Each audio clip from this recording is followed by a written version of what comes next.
The holographic display continued to play, and the council members watched in complete silence.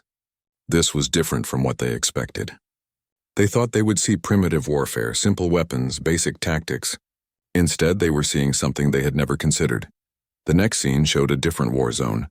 This time, the city looked more modern. Tall buildings made of glass and steel stood next to ancient stone structures. But everything was damaged. Windows were shattered. Walls had holes from explosions. Streets were empty except for rubble and abandoned vehicles. Then humans appeared on the screen. They were running toward danger, not away from it. They wore no armor, just regular clothes and simple masks. Some carried medical supplies. Others had tools for digging and cutting. They moved quickly through the dangerous streets.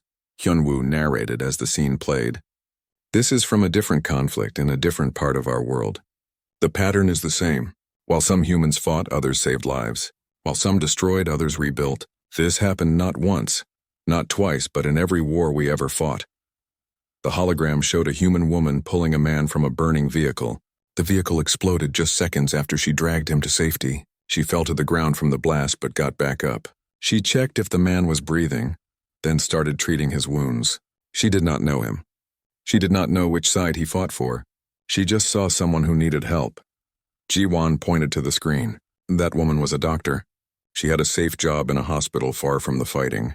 But when the war reached her city, she chose to stay. She could have left, many did, but she stayed because she knew people would need medical help. She treated over 300 wounded people before she was killed by a stray missile. A sound came from the council chamber. It was Thrax, the Valkyrie warrior. He had shifted in his seat and his shell plates had clicked together. He was staring at the hologram with all 6 of his eyes. He said nothing, but he was no longer relaxed. He was paying complete attention. The next series of images showed even more. Humans forming human chains across rivers to pull refugees to safety. Humans sharing their food with strangers and enemies. Humans teaching children in makeshift schools while battles raged in the distance. Humans playing music to comfort the traumatized. Humans doing 1,000 small acts of kindness in the middle of absolute horror. Minji spoke next, her voice quiet but steady. We want you to understand something important. These were not special people. They were not soldiers trained for combat. They were not leaders with power. They were teachers, farmers, shopkeepers, students, parents, children. Ordinary humans who made extraordinary choices. The hologram shifted to show a new scene. This one was in a school. The building was damaged, with holes in the walls and a partially collapsed roof. But inside, children sat at desks. A woman stood at the front teaching them mathematics on a cracked blackboard. Through the broken windows, smoke could be seen rising from fires in the city.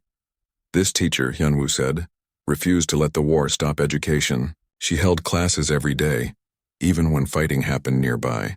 She said the children had already lost their homes and their sense of safety. She would not let them lose their future, too. She died protecting her students when their school was attacked. She threw herself over 3 children when a wall collapsed. Those 3 children survived because of her. The crystalline collective, the beings made of living crystal, began to pulse with a different light pattern now. Their earlier amusement was gone. The light they showed now indicated confusion and something else. The translator struggled to interpret it, but it came through as a mix of respect and disbelief. More scenes played. A human man sharing his water with enemy soldiers who were dying of thirst. A human woman singing lullabies to terrified children from the opposing side. Humans building temporary shelters for refugees regardless of which faction they belonged to. Humans risking execution to hide people targeted for persecution. Ji-won continued the presentation. In one war, a human soldier was ordered to shoot civilians. He refused. His commanding officer threatened to execute him. He still refused. Other soldiers in his unit saw this and they also refused. The officer eventually backed down. None of those civilians were harmed that day. The soldier who refused first was punished later, but he said he would make the same choice again. The hologram showed another scene. Humans in military uniforms were standing in a circle, protecting a group of civilians. Enemy forces surrounded them. The humans were outnumbered 10 to 1. They could have run and saved themselves. Instead, they stood their ground until reinforcements arrived. Half of them died, but all the civilians survived. A new voice spoke from the council floor. It was one of the energy beings. a species that communicated through modulated radiation. This is inefficient. Why would warriors sacrifice themselves for non-combatants? It serves no strategic purpose. It does not help win the war. Hyunwoo looked directly at the energy being. You are correct. It does not help win the war. But humans do not fight only to win. We fight to protect, and when protecting others costs us our lives, many humans consider that a price worth paying. The hologram changed again. This time it showed hospitals. Human doctors and nurses working without rest, treating anyone who came through their doors. Soldiers and civilians, friends and enemies all received the same care. The medical staff ignored the fighting outside and focused only on saving lives. Minji gestured to the screen. Medical workers are supposed to be neutral in war. But neutral does not mean safe. Hospitals were bombed. Ambulances were attacked. Medical staff were killed.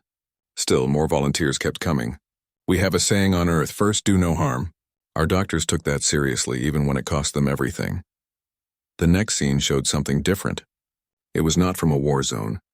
It was a peaceful ceremony. Humans were giving medals and honors to some of the people shown in the previous footage. The White Helmets volunteers stood on a stage looking uncomfortable with the attention. One of them was crying. We honored them, Ji-won said softly. We gave them medals and prizes. We made documentaries about their work. We taught their stories to our children. Not because they were soldiers who won battles, but because they were humans who chose compassion over fear, who chose to help over staying safe, who chose to see the humanity in their enemies. Thrax finally spoke again. His voice was different now, less mocking, more thoughtful. But surely these were rare individuals. Exceptional cases? Most humans would not behave this way. Hyunwoo shook his head. That is what we used to think too. But then we studied our wars carefully. We found that in every conflict, in every city, in every battle, there were humans making these choices. Not hundreds. Not thousands, millions. It was so common that we had to create special words for it. Hero, martyr, humanitarian, Good Samaritan. We needed these words because we saw these behaviors so often. The hologram showed a final scene from this section. It was a cemetery filled with simple grave markers, thousands of them stretching as far as the camera could see. Each marker had a name and dates. Each one represented someone who died trying to help others during war. This is just one cemetery, Minji said. One of thousands. These people were not soldiers. They were humanitarians, medics, teachers, journalists, aid workers. They died because they chose to go where the fighting was to help whoever needed help. Every human child learns about places like this. We teach them that these people were not fools or martyrs. They were the best of us. The council chamber remained silent. Many of the beings present had fought in wars. They had commanded armies, destroyed enemies, conquered territories. But they had never seen anything like this. They had never considered that in the middle of war there could be so much compassion, so much sacrifice for others, so much humanity. Ji-won looked around the chamber. She could see that the mood had changed completely. The mockery was gone. The dismissive attitude had disappeared. Now the council members were paying attention. Really paying attention, perhaps for the first time since humans had joined them. This is only part of what we want to show you, Hyunwoo said quietly. This is the light side of humanity. The compassion, the sacrifice, the choice to help even at great personal cost. But there is another side we must show you, because you cannot understand why we propose restricted zones until you understand both sides of human nature, until you understand what we are truly capable of. He touched his datapad again. The hologram flickered and changed. The next images that appeared would show the council something very different, something darker, something that would make them understand why the humans were so desperate to prevent galactic war. The first new image appeared on the screen, and several council members made sounds of shock. What they saw was destruction on a scale they had not expected from such a young species. Hyunwoo took a deep breath. This next part would be harder to show, harder to explain, but it was necessary. The council needed to see all of it. The holographic display changed. The images that appeared now were in black and white, grainy and old. The timestamp showed dates from the middle of the 20th century, about 80 years before humans reached the stars. Hyunwoo spoke, and his voice was heavy with emotion. What you saw before was the best of humanity. What you are about to see is the worst. We show you this not to shock you, but because you must understand both sides. You must see what humans are capable of when we forget that our enemies are also people. The first image showed a city, but unlike the war-damaged cities from before, this city was completely gone. Where buildings should have stood, there was only flat, burned ground. Nothing remained. Not walls, not streets, not trees. Just ash and rubble spreading for miles. This was a human city called Dresden, G1 said quietly.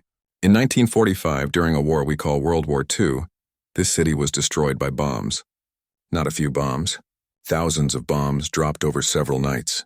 The fires were so hot that they created windstorms. People who tried to escape were sucked back into the flames. 25,000 humans died here in just a few days. The hologram shifted to show more destroyed cities. Each one was worse than the last. Tokyo, Berlin, London, Warsaw, cities that once held millions of people reduced to ruins. The images showed bodies in the streets. Children who would never grow up. Families who died together, still holding each other. Several council members made sounds of distress. This level of destruction was shocking even to species who had fought their own wars. The scale of it, the totality of it, was hard to comprehend. World War II killed over 70 million humans, Minji said. Her voice was steady, but her eyes showed pain. That was 3% of our entire species. 3 out of every 100 humans on Earth died in just 6 years. Some died fighting. Many more died because they were targeted for elimination. Because of their race, their religion, their beliefs, or simply because they were in the way. The next images were harder to look at.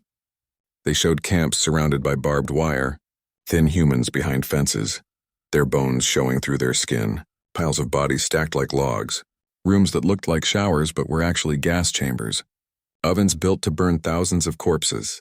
The Holocaust, Hyunwoo said. The word hung in the air like a curse. Humans built an industry of death. We created systems to efficiently murder millions of our own kind. We used trains to transport them. We used bureaucracy to organize it. We used science to make it faster. 6 million humans died this way, killed simply because of their religion and ethnicity. The council chamber was completely silent now. Even the energy beings had stopped their constant humming. Everyone was staring at the hologram, unable to look away from the horror displayed before them. But the presentation was not finished. The hologram changed again. This time it showed something that made several council members stand up in alarm. It was an explosion, but not a normal explosion. A massive cloud of fire and smoke rose into the sky, mushrooming upward until it reached the atmosphere. The cloud glowed with unnatural light. August 6, 1945, G1 said. Humanity split the atom. We learned to break apart the fundamental building blocks of matter and release the energy held inside. It was one of our greatest scientific achievements. And what did we do with this knowledge? We built a bomb. We dropped it on a city called Hiroshima. 70,000 humans died instantly. The heat was so intense that some people simply vanished, leaving only their shadows burned into walls. The hologram showed the city after the bomb. Buildings melted like wax. Bodies burned beyond recognition. Survivors with their skin hanging off their bodies wandering through the ruins in shock. Children crying for parents who had been vaporized. 3 days later, we did it again, Hyunwoo continued. Another city, Nagasaki. Another 70,000 dead in seconds. We had unlocked the power of the sun itself and we used it to kill. Not soldiers, not military targets, cities full of civilians. We justified it by saying it would end the war faster. Perhaps it did. But the cost was 200,000 lives gone in flashes of atomic fire. Thrax made a sound, a clicking that the translator rendered as horror. You used weapons of mass extinction on your own kind? On civilian populations? Yes, Minji said simply. And we did not stop there. After the war, we built more bombs. Bigger bombs, thousands of them. We built enough nuclear weapons to destroy our entire planet many times over. We aimed them at each other and called it peace through mutual assured destruction. We held the gun to our own head and called it strategy. The hologram showed tests of these weapons. Bombs that created explosions so large they could be seen from space. Bombs that poisoned the land and water for generations. Bombs that could kill millions with a single detonation. The humans had built the tools of their own extinction and then mass-produced them. We came close to using them, Ji-won said, many times. During what we called the Cold War, humanity balanced on the edge of total self-destruction for decades.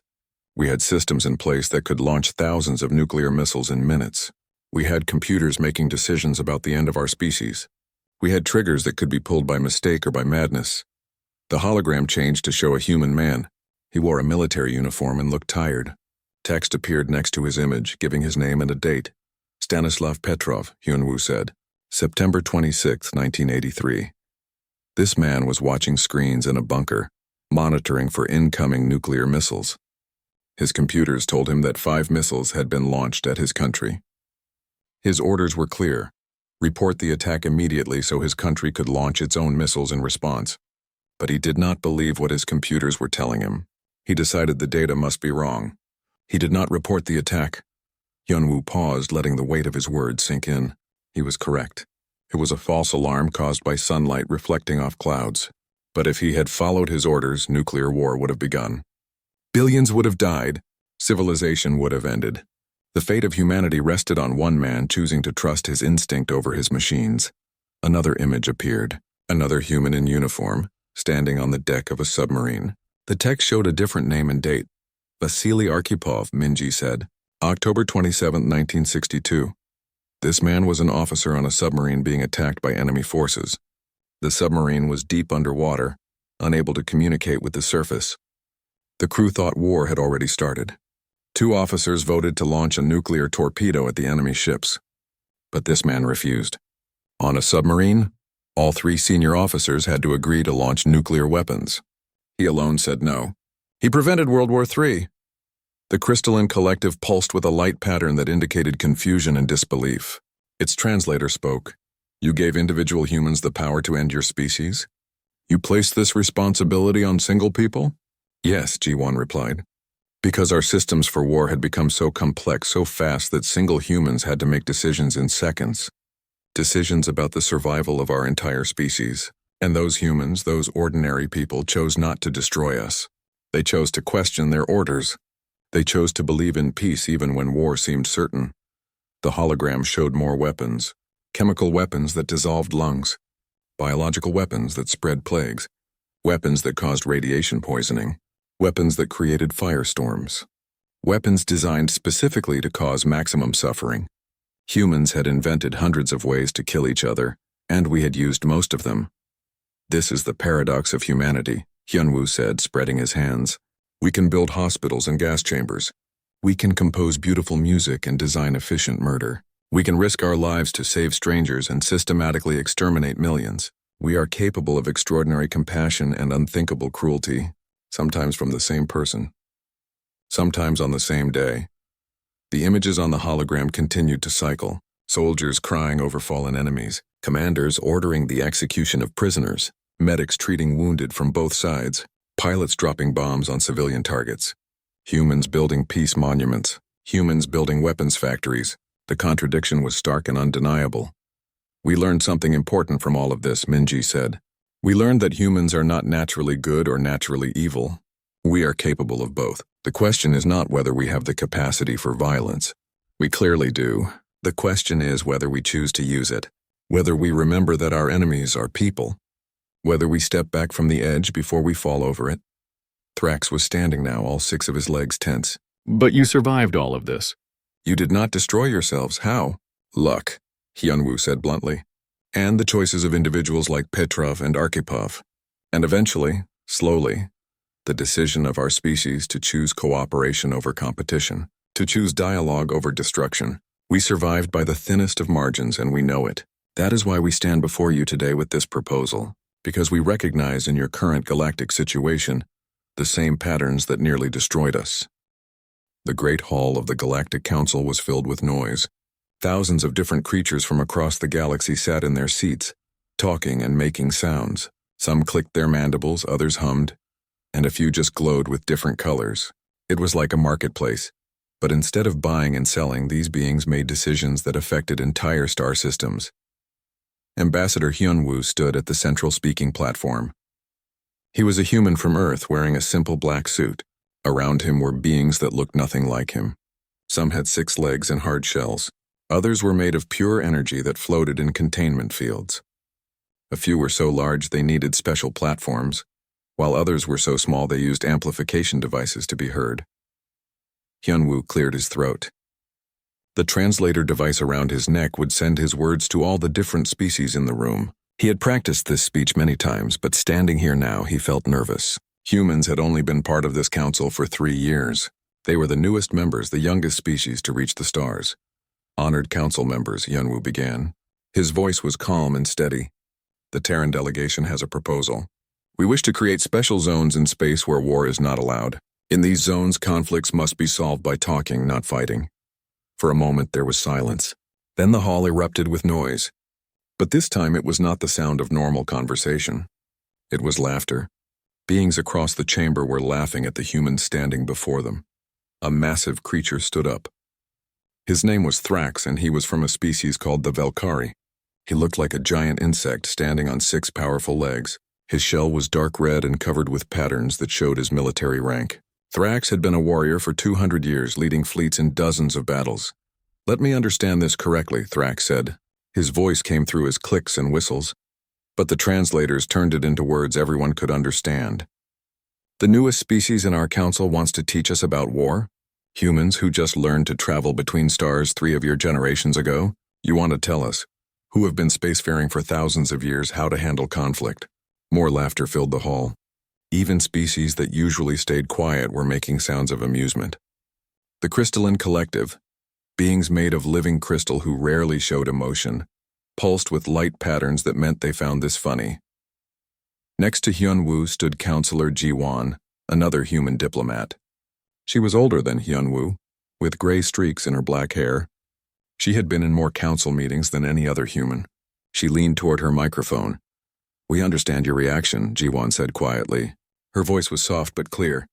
We know we are young compared to you, but perhaps that is exactly why you should listen. We would like to show you something from our history. The council speaker, an ancient being who had run these meetings for 300 years, made a sound that meant boredom. He was ready to move on to more important topics, but protocol required him to let the humans finish their presentation. Very well, the speaker said. Show us your evidence. Teach us about war, young species. There was more laughter at his words. War was something the galaxy understood well. Every species here had fought battles. Many had conquered other worlds. Some had destroyed entire civilizations. What could humans, who had barely left their own solar system, possibly teach them about war?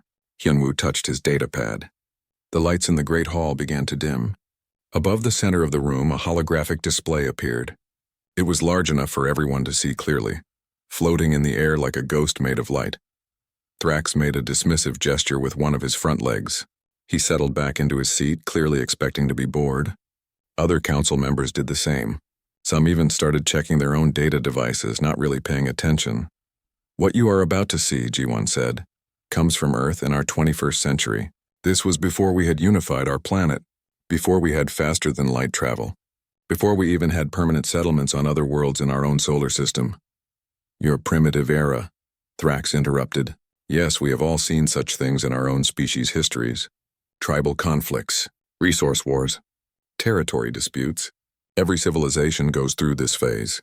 Yes, Hyunwoo agreed. Every civilization does. But what we want to show you is not just the wars themselves. We want to show you what humans did during those wars. The third human delegate, Minji, stood up. She was younger than the other 2, but her eyes were serious. She touched her own datapad, and the holographic display began to play. The first image appeared. It showed a city, but not like any city in the council chambers. This city was broken. Buildings had collapsed into piles of stone and metal. Smoke rose from fires burning in the distance. The sky was gray with ash and dust. The timestamp in the corner read dates in human notation. The year was 2022 according to Earth's calendar. To the council members, these were recent times, practically yesterday in galactic terms. Some of the laughter in the hall started to fade. The council members looked at the destruction on the screen. This was not ancient history. These humans had been fighting wars just a few decades ago. This footage is from an active war zone, Hyunwoo explained. 2 groups of humans were fighting for control of this territory. Both sides had weapons. Both sides were willing to kill. The fighting had been going on for years. The hologram showed movement. Figures appeared, running through the destroyed streets. They wore white helmets and simple protective gear. They carried no weapons. They ran toward a collapsed building while explosions could be heard in the background. These people, Ji-won said, were called the White Helmets. They were volunteers. Ordinary humans who chose to go into war zones to save lives. They were not soldiers. They were teachers, shop owners, students. But when war came to their homes, they picked up tools instead of weapons. The hologram showed the volunteers digging through rubble with their bare hands. The rocks and broken concrete cut their skin. Blood ran down their arms. But they kept digging. Behind them, more explosions thundered. The building next to them collapsed. Dust filled the air. Still, they kept digging. The laughter in the council hall had stopped completely now. Every being in the room was watching the screen. They saw the volunteers pull someone from the rubble. It was a small human, a child covered in dust and blood. The volunteers carefully lifted the child, checking for injuries. They knew another attack could come at any moment, Minji said quietly. They knew they might die, but they did this anyway. They saved children. They saved adults. They saved wounded soldiers from both sides of the war.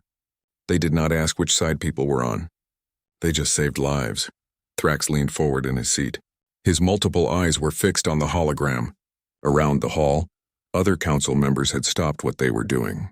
Data devices were put away. Side conversations ended. Everyone was watching. The scene changed. Now the hologram showed different humans wearing blue helmets this time. They stood in lines between two groups of armed soldiers. The humans in blue helmets had only light weapons, barely enough to defend themselves. But they stood there anyway, creating a barrier between the two armies. Peacekeepers, Yunwoo said, from an organization called the United Nations. They went to places where wars were happening. They stood between enemies to protect civilians. They were often outnumbered, often outgunned. Many of them died doing this work, but more kept volunteering. The hologram continued showing scene after scene. Humans forming chains to rescue people from floods caused by destroyed dams. Humans throwing themselves over others to shield them from gunfire. Humans treating wounded enemies in field hospitals, giving them the same care as their own wounded. Humans sharing food with starving populations even when they had little for themselves. Ji-won spoke again, her voice carrying to every corner of the now silent hall. We called these people heroes. But the truth is we had millions of them. Not special soldiers with enhanced abilities, not warriors bred for combat, just ordinary humans who, when faced with terrible choices, chose to help rather than harm, chose to save rather than destroy, chose to stand between the victims and violence, even at the cost of their own lives. The council chamber remained utterly silent.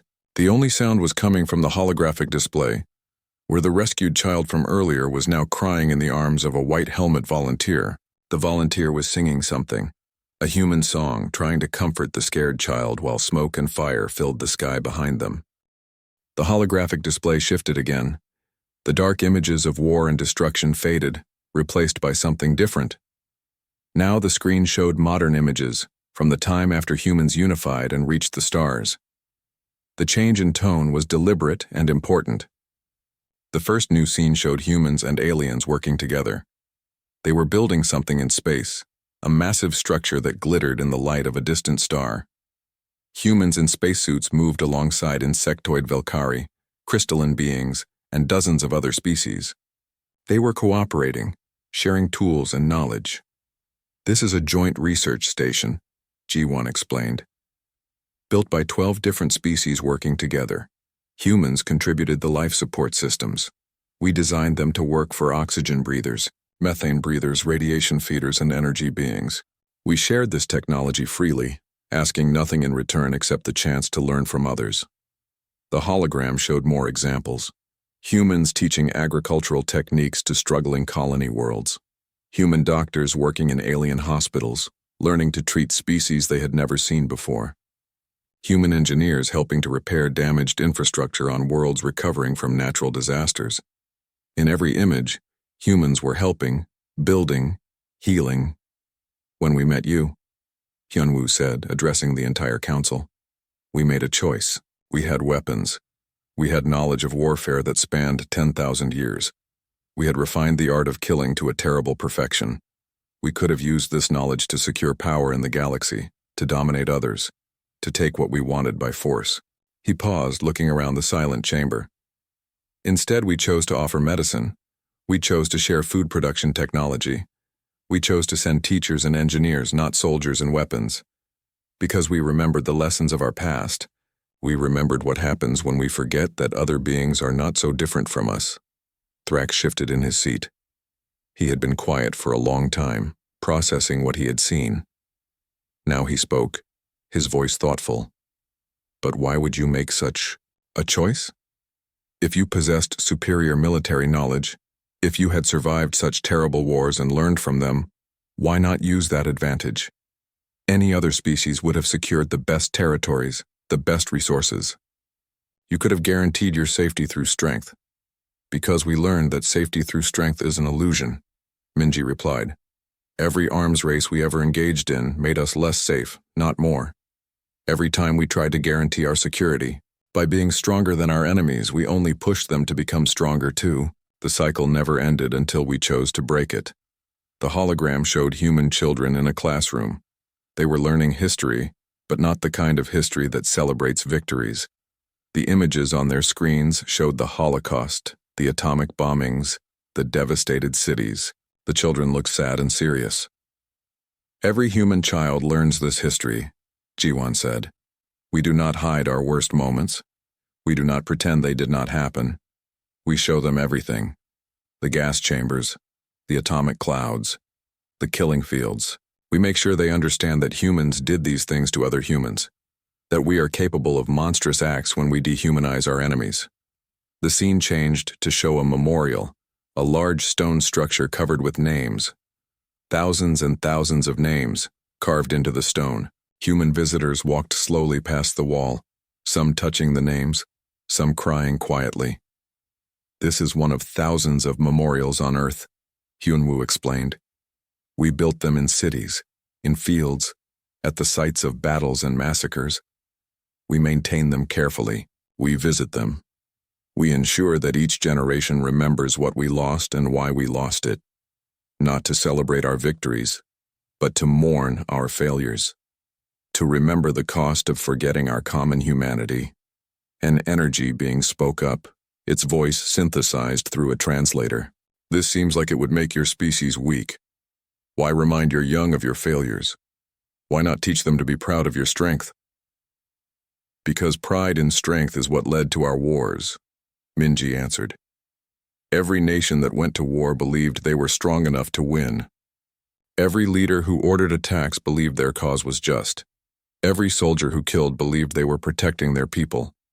And maybe some of those beliefs were true, but the cost of acting on them was 70 million dead in 6 years, was almost the extinction of our entire species. The hologram showed more scenes from human history, but these were different from the earlier images.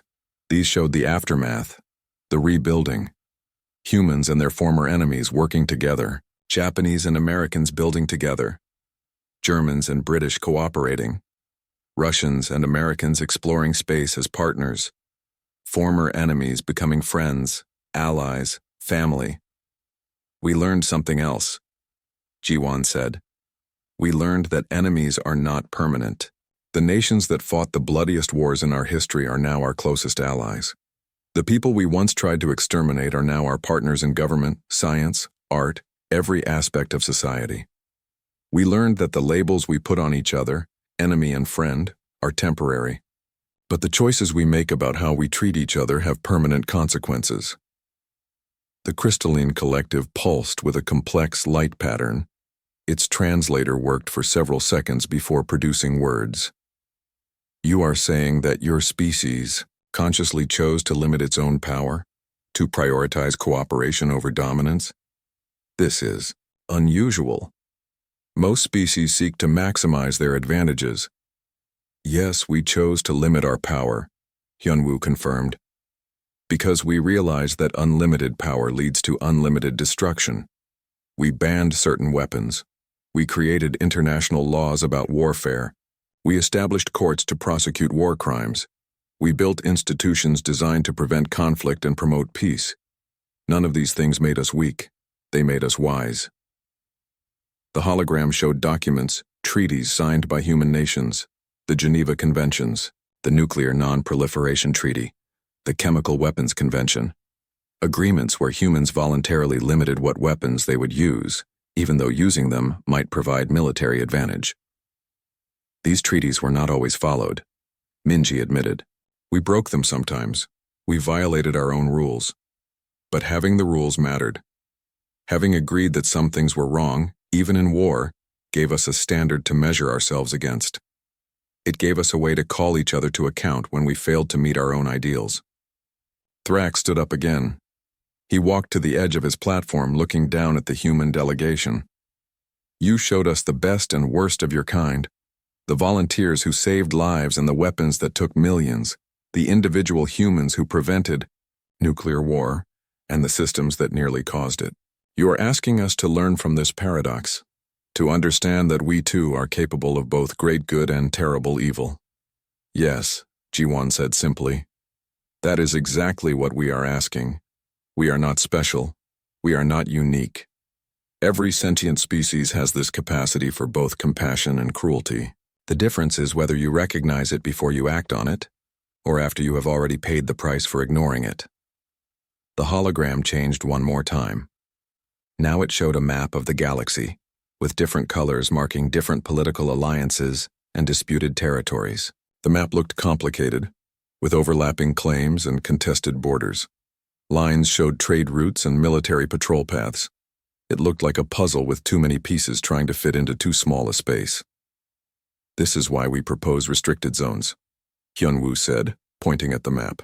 Not because we think you are about to start a war, but because we see the conditions that make war more likely. We see the same patterns that existed on Earth before our great wars. Multiple power blocks competing for influence, overlapping territorial claims, arms races, nationalist rhetoric, economic competition turning into political rivalry. He zoomed in on several areas of the map where multiple colors overlapped. These are flashpoints, places where a small incident could escalate into a larger conflict, where a mistake could be interpreted as an attack, where fear and suspicion could overwhelm reason. We have seen this before. We know how it ends. And you believe restricted zones would prevent this? Asked another council member, a being that looked like a floating jellyfish made of liquid metal. Not prevent entirely, Minji said. But they would create space for diplomacy, time for cooler heads to prevail, a buffer between tension and action. On Earth, we created demilitarized zones after our wars, spaces where military forces were not allowed. These zones did not solve all problems, but they reduced the chance of accidental conflict. They gave negotiators time to work.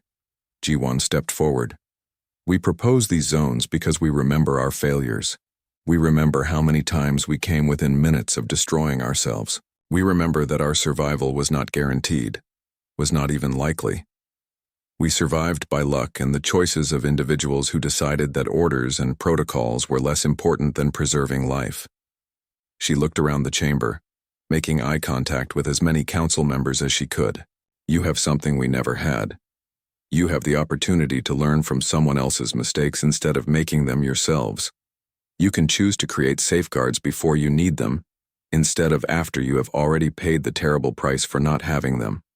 That is all we ask. That you consider the possibility that the young species standing before you might have learned something worth knowing. The council chamber was completely silent. The mockery from the council speaker, who had remained silent through most of the presentation, finally rose from his seat. He was an ancient being, having presided over council meetings for 3 centuries. His species lived for thousands of years, and he had seen many conflicts, many proposals, many attempts at peace. He looked at the human delegation with eyes that held more understanding than they had at the start. This is unprecedented, the speaker said, his voice echoing through the chamber. You are asking us to limit our sovereign rights, to accept restrictions on how we defend ourselves, to trust in diplomacy when force might be more efficient. And your justification is the traumatic history of a single species. Ji-won stepped forward. She stood straight, her hands clasped in front of her, her voice clear and strong. No, honored speaker. We are not asking you to trust in our history. We are asking you to learn from it, to see the patterns we have identified and recognize them in your current situation, to accept that the wisdom bought with the blood of billions of our people might have value for others. She gestured to the holographic display, which still showed the galactic map with its complicated web of alliances and disputed territories. Look at this map. Really look at it. Does it not remind you of something? Multiple power blocks, competing interests, rising tensions. Each side building up military forces because they fear the other side is doing the same. each side preparing for a war they claim they do not want. Hyunwoo activated a new overlay on the map. Now it showed Earth in the early 20th century, divided into colored blocks representing different alliances. The similarity to the current galactic situation was striking. The same patterns of tension, the same web of mutual defense treaties, the same arms races. This was Earth before World War I, Hyunwoo said.